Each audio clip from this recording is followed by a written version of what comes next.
Hi guys! Welcome back to Mama Quatang's channel. For today's video, we will explore Tobermory, Ontario, Canada.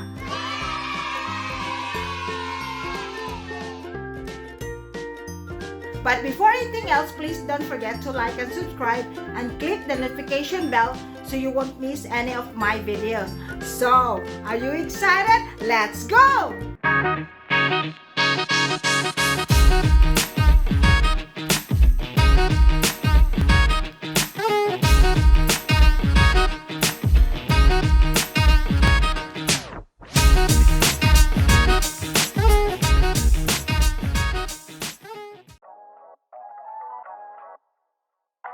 In going to Tobermory, make sure to book ahead of time so you will have your own designated parking spot, and then you will be given 4 hours time slot for your parking.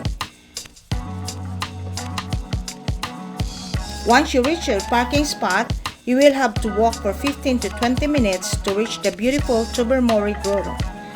Then just make sure to wear the proper footwear considering the walking time.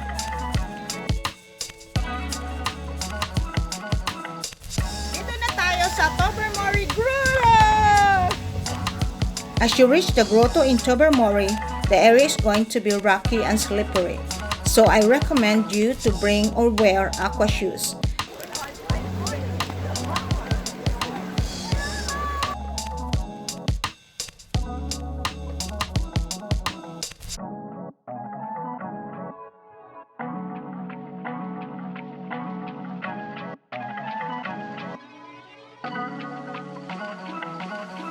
Then make sure to bring water and snacks to keep you hydrated.